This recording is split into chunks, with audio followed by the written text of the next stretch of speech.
When you look at a similar setup, 2 T8 lamps at 32 watts using 1 electronic ballast, we got them drawing 57 watts. 57 watts. 32 plus 32, supposed to give you what? 64. But instead we're drawing 58. 40 plus 40 is 80. But in the case of the T12, it was drawing 87, 88. So there's a disparity there. But that has to do with the efficiency of that product. And we also compared LED. We had 2 LEDs. Now, LEDs don't use ballast. They don't require ballast. And what we realized from LED is that 2 LEDs were drawing 33, 34 in that region. And that makes sense, because one of the LEDs, that says rated at, sorry, it wasn't 33, 34, it was 38 actually, 38. One LED that says rated at 20 watts, one of the 4 feet. So LED is fairly efficient. Now, we took it to another level. We went through and we set up this project for our entire area on the campus, installed 160 out of them, and we were able to run various tests in terms of quality of light, maintenance. Let's say LEDs last for 50 hours versus T8s that last for 50,000 hours, sorry, for LEDs, versus T8s that last for 20,000 hours, versus T12 that give you sometimes 10,000 hours. Now, we're not fully able to verify if LEDs gone to 50,000 hours yet, but we have 160 of them installed in one area on campus for a little over a year now, and so far only 5 of them gone bad. So it could be manufactured effect for those 5, but that's still very good. And they operate roughly 22 hours a day or more. So it's a fair approximation so far. But the savings goes without saying. But one LED tube cost us $5,800. One tube alone. While an entire fixture for our T8, 2 tubes and ballast, didn't cost us $2,500. Do the math. When you work it out, LED would have taken in some region of maybe 5 years for us to pay back for itself. However, with the relative disparity, I gave you some figures a while ago, 57 watts versus 88 watts, we're able to show that within a short time, in our case 11 months, we're able to pay back for the T8s. And one of the reasons for that is that it had an additional benefit. The electronic ballast generates significantly less heat. Mr. Hart mentioned that. And so based on that reduction in heat loading on the air conditioning, it also provided additional savings. And also, the power factor of the electronic ballast, by virtue of those ballasts being within a building circuit, somehow it improved the overall power factor of that area. And so we're able to measure all of these. Just a quick thing, I invite you tomorrow, Thursday and Friday, UWI has its annual research day.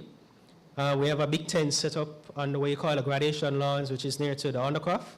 If you come by, we can give you a demonstration of some of these. And you can see many other things that the university is doing. Physical demonstration, you can play with the values, change variables to see what happens for yourself.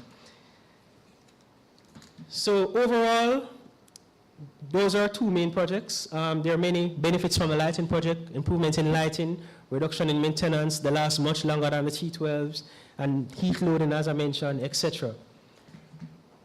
Now, the bulk of it is really this. It comes down to the fact that when you implement both the power factor project and the lighting retrofit project, you saw that there was these 2 lines coming closer together. They're almost unity. Now, 100% is perfect power factor.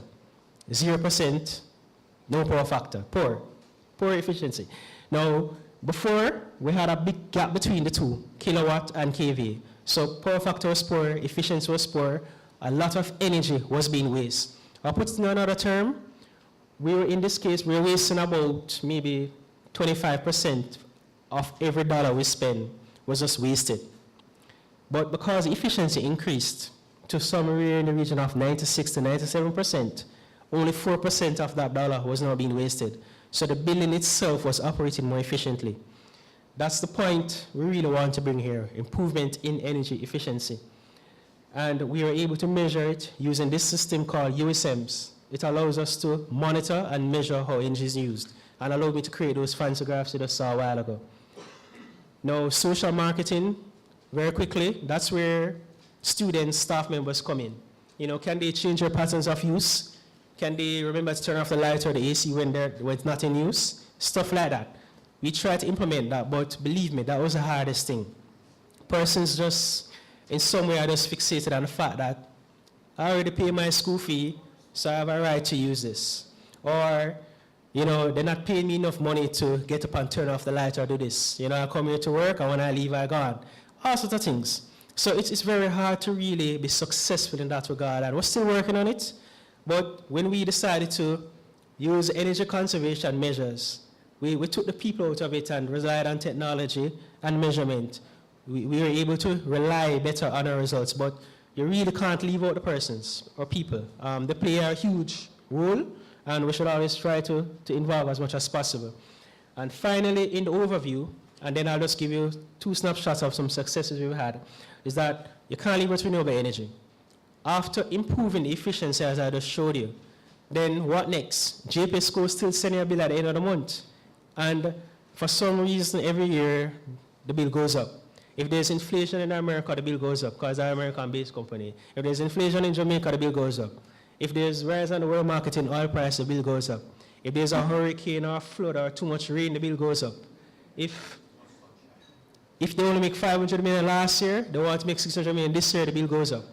There's so many things, the bill keeps increasing. So the truth of the matter is that you have to find a way to wean yourself away from them, and we have not ruled that out.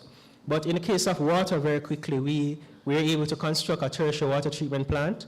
We have our own sewage treatment plant, producing some 350,000 gallons of sewage.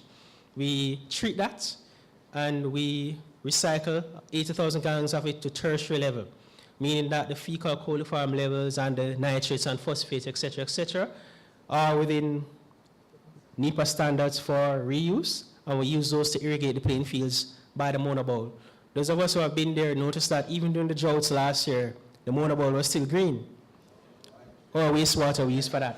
And now that you have JFF and all those places coming on stream, they are using that water as well. So it has been very successful, and there are plans to expand it further. But in the case of electricity, being cogeneration, we have made some progress here.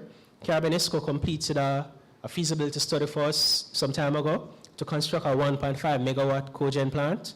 And we haven't decided to pursue that for the main reason that the feasibility study showed us that it is definitely feasible to go ahead and put in cogeneration at UWI.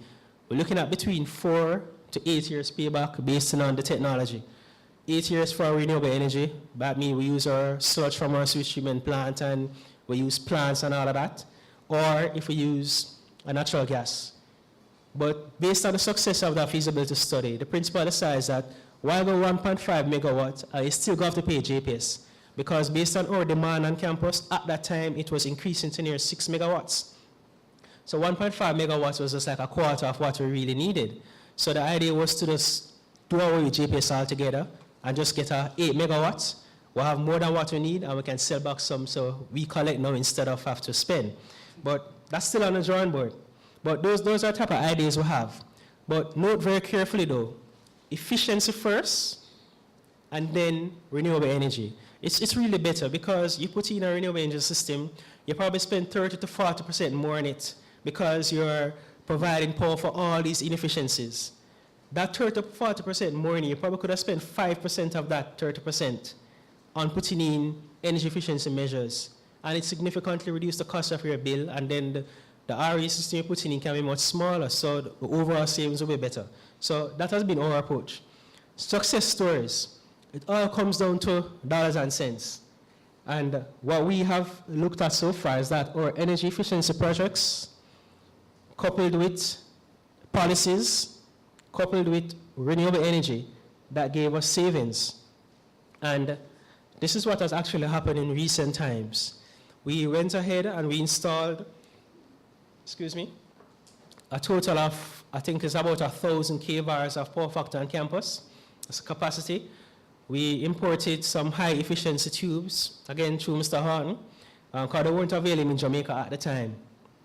And we were determined that we only wanted the best, so we didn't stick with what they had on the local market.